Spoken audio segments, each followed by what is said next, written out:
जय माता दी। आज के इस वीडियो में जानेंगे शारदीय नवरात्र का पूजन तो आप सभी कर रहे हैं, लेकिन क्या आप सही विधि जानते हैं कि कन्या पूजन कैसे करना है और कन्या को क्या खिलाया जाता है। आप कमेंट करके ज़रूर बताइए कि कन्या को क्या खिलाया जाता है नवरात्रि में जब कन्या पूजन किया जाता है। तो साथ ही साथ इसकी शुभ तिथि और मुहूर्त क्या है वो भी आपको इस वीडियो में बताएंगे। तो इसलिए ये वीडियो बहुत खास है क्योंकि आपको विधि बताने वाले हैं कन्या भोज का और कन्या पूजन का। इस वीडियो को इसीलिए अंत तक जरूर देखिएगा और फटाफट कमेंट करके बताइए कि कन्या पूजन के दिन क्या खिलाया जाता है कन्याओं को, जरूर कमेंट करके आप सभी बताइए। चलिए आगे बढ़ते हैं और इस वीडियो को बिना स्किप किए हुए अंत तक देखिएगा क्योंकि पूरी जानकारी आपको हम देने वाले हैं कि कन्या पूजन में किन बातों का ध्यान रखना है और आपको अगर हवन भी करना है अष्टमी तिथि के दिन तो कैसे करना है और आपके लिए शुभ मुहूर्त क्या रहेगा। तो इसीलिए वीडियो को बिना स्किप किए हुए अंत तक जरूर देखिएगा।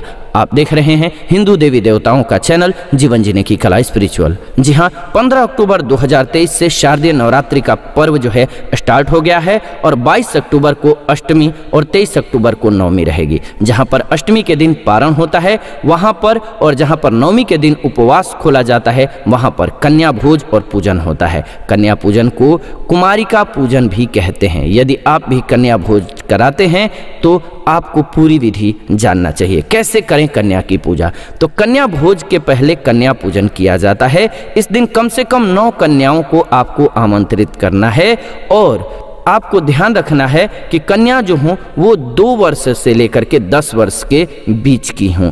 ध्यान रखिएगा ये सभी कुमारी कन्याएं होनी चाहिए, ये सभी माँ का रूप मानी जाती हैं। आपको सभी कन्याओं को ध्यान रखिएगा कि घर बुलाने के बाद एक लड़का भी बुलाना चाहिए जो कि भैरव जी का प्रतीक माना जाता है। भोले बाबा ने इनके सुरक्षा या कहिए भाई बना करके साथ में रखा हुआ है। तो एक 2 वर्ष से 10 वर्ष के बीच का एक बालक भी होना चाहिए। सभी कन्याओं को कुश के आसन पर कोशिश कीजिए बैठाइए, नहीं है तो लकड़ी के पाट पर बैठा करके उनके पैरों को पानी से या फिर दूध से पहले धोइएगा। फिर पैर धोने के बाद उनके पैरों में महावर लगाइएगा, उनका श्रृंगार कीजिएगा और फिर उनके माथे पर अक्षत, फूल और कुमकुम का तिलक लगा करके उनकी पूजा और आरती कीजिएगा। जी हाँ, 9 कन्याएं और एक जो है बालक होना चाहिए।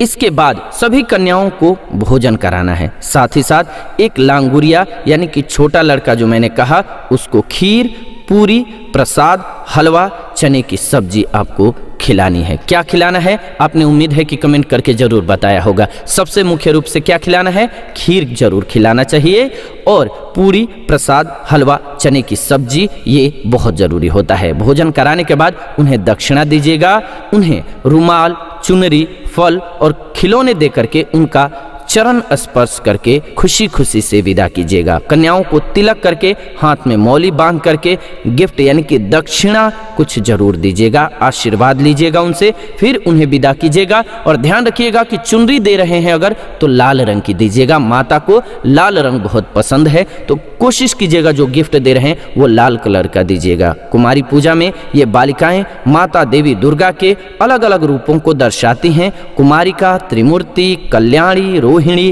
काली, चंडिका, शनभावी, दुर्गा और भद्रा। कन्याओं की आयु जो है 10 साल से ज़्यादा नहीं होनी चाहिए, इस बात को विशेष रूप से ध्यान में रखिएगा। पहले साल की जो 1 साल की बच्ची होंगी उनका पूजन कीजिएगा तो आपको धन की प्राप्ति होती है। 3 साल की त्रिमूर्ति को पूजने से धान्य, 4 साल की कल्याणी को पूजने से सुख, 5 साल की रोहिणी को पूजने से सफलता, 6 साल की कालिका को पूजने से यश मिलता है, 7 साल की चंडिका को पूजिएगा तो समृद्धि मिलेगी और 8 साल की शांभवी को पूजिएगा तो पराक्रम मिलेगा, 9 साल की दुर्गा को पूजने से वैभव और 10 साल की कन्या सुभद्रा को पूजने से सौभाग्य की प्राप्ति होती है। क्या पूजा और भोज की कथा है ये भी जान लीजिए। एक कथा के अनुसार माता के भक्त निसंतान पंडित श्रीधर ने एक दिन कुमारी कन्याओं को भोजन पर आमंत्रित किया। वहां पर माता रानी कन्या के रूप में आकर के उनके घर पर बैठ गईं, कन्याओं के बीच में ही बैठ गईं। सभी कन्या तो भोजन करने चली गईं परंतु माता रानी जो है वहीं पर बैठी रहीं। उन्होंने पंडित श्रीधर से कहा कि तुम एक भंडारा रखो, भंडारे में पूरे गांव को आमंत्रित करो, इस भंडारे में भैरवनाथ भी आए और वहीं उनके अंत का प्रारंभ भी हुआ। ध्यान रखिएगा, कन्या जब भी आप खिलाएं तो आपका मन आचरण शुद्ध होना चाहिए, घर में खाना शुद्ध बनना चाहिए, गंगाजल का छिड़काव करना चाहिए और आपको उस दिन खास करके किसी से भी ऐसी भाषा नहीं बोलना है, आपको गुस्सा नहीं करना है जो दूसरे के दिल को दुखाए। खास करके बच्चियों को डांट करके बहुत लोग कहते हैं ये इधर आओ बैठो, ऐसा नहीं करना चाहिए। आपको पूजना है, आप प्यार से उनको लाइए। थोड़ी गलती भी होती है, बच्चे हैं, देर होती है, तब भी आप शांति से खुशी से उनको लाइए और उनको जितनी इच्छा हो उतनी ही खिलाइए, ज़बरदस्ती नहीं करनी चाहिए।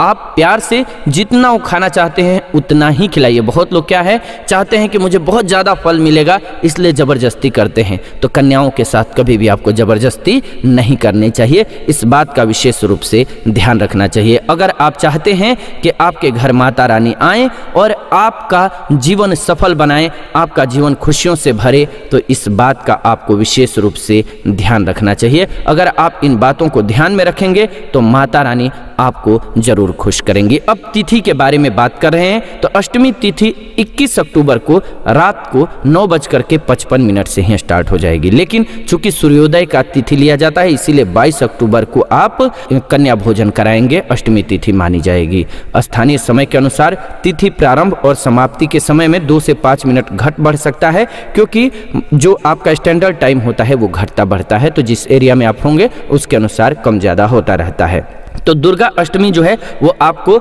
रविवार के दिन 22 तारीख को मनाना है, क्योंकि सूर्योदय उस दिन होगा उस तिथि में। हवन का शुभ मुहूर्त क्या है, तो दोपहर 12:38 से 2:10 के बीच हवन के लिए शुभ मुहूर्त है। शाम को 7:34 से 8:22 के बीच भी आप कर सकते हैं। अगर आपका 12:30 से 2:10 के बीच का समय छूट जाता है तब आपको 7:30 से आपको 8:15 के बीच में हवन कर लेना चाहिए। दुर्गा अष्टमी पूजा का शुभ मुहूर्त जानिए। अब अलग अलग जो योग बनते हैं उसके अनुसार कब, क्योंकि खास पूजन के लिए खास योग का इस्तेमाल किया जाता है। जैसे कि अभिजीत मुहूर्त कब है, तो दोपहर 12 बजे से 12:46 तक अभिजीत मुहूर्त है। विजय मुहूर्त कब है, दोपहर 2:19 से 3:05 तक। अमृत काल कब है, तो दोपहर 12:38 से दोपहर 2:10 तक। संधि पूजा का समय कब है, शाम को 7:30 से यानी कि 7:34 से 8:22 तक। निश्चित काल मुहूर्त कब है, तो रात्रि को 11:58 से 12:48 तक। इसके बाद आएगा सर्वार्थ सिद्धि योग, सुबह 6:35 से 6:44 तक। इसमें जो भी आपकी मनोकामना है वो सब पूर्ण हो जाती है करने से। इसके बाद बनेगा रवि योग, शाम को 6:44 से अगले दिन सुबह 6:35 तक रहने वाला है। जिन घरों में अष्टमी को पारण होता है उन घरों में देवी दुर्गा की पूजा का विधान ठीक महासप्तमी की तरह ही होता है, परंतु इस दिन महास्नान के बाद माँ दुर्गा का षोडशोपचार पूजन किया जाता है और विशेष हवन होता है। महाअष्टमी के दिन मिट्टी के 9 कलश रख दिए जाएंगे और देवी दुर्गा के 9 रूपों का ध्यान करके उनका आवाहन किया जाता है और उनकी विशेष पूजा होती है। तो इसीलिए इस बात का ध्यान रखिएगा कन्या पूजन में कि आपको कन्या से गुस्सा नहीं करना है। इस प्रकार से अगर आप कन्या पूजन करते हैं तो आपका जीवन जो है धन धान्य से खुशियों से भर जाएगा। उम्मीद है आपको वीडियो पसंद आई होगी। ऐसी ही नई वीडियोज के लिए चैनल को सब्सक्राइब कर लीजिए, बेल नोटिफिकेशन को ऑन कर लीजिए। अगर वीडियो को अब तक लाइक नहीं किए हैं तो लाइक कर दीजिए और प्रेम से कमेंट में लिख दीजिए जय माता दी।